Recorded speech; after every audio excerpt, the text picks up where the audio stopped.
রোহিত নেই, বুমরা নেই কোহলি, তবুও এজবাস্টন টেস্টে ভারতের ঐতিহাসিক জিত যেন বিশ্ববাসীকে জানিয়ে দিয়ে গেল যে আমরা প্রস্তুত যে কোনো চ্যালেঞ্জের মোকাবিলা করার জন্য। সেই 1967-তে শুরু, তারপর পেরিয়ে গেছে কয়েক দশক, কিন্তু এজবাস্টনে জিত ছিল স্বপ্ন। আর এবার গিলের নেতৃত্বাধীন টিম ইন্ডিয়া সেই অধর স্বপ্নকে না কেবল পূরণ করলেন, সাথে ইংল্যান্ড টিমকে এটাও জানিয়ে দিলেন, আমরা সিংহের গুহায় সিংহ বধ করতে এসেছি।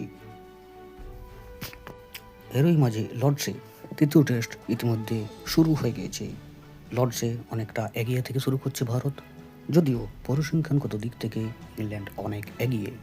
এখনো পর্যন্ত 19টি টেস্টের মধ্যে ইংল্যান্ড জিতেছে 12টি, ভারত জিতেছে 3টি এবং ড্র হয়েছে 4টি টেস্টে। লর্ডসের সবুজ উইকেটে ভারতের তরফ থেকে কামব্যাক হচ্ছে জসপ্রীত বুমরার, অপর থেকে ইংল্যান্ড টিমে কামব্যাক করছে জোফরা আর্চার। বর্তমানে সিরিজের স্কোর লাইন 1-1। লর্ডসে জিতে দু দলেই চাইবে স্কোর লাইনকে 2-1 করতে, যাতে সিরিজ জয় এটাই সহজ হয়ে যায়। কে জিতবে সেটা তো সময়ই বলবে, কিন্তু আরও একটা জমজমাট ম্যাচ দেখার অপেক্ষায় পুরো ক্রিকেট বিশ্ব। আপনাদের কি মনে হয়, এই টেস্টে কে জিতবে?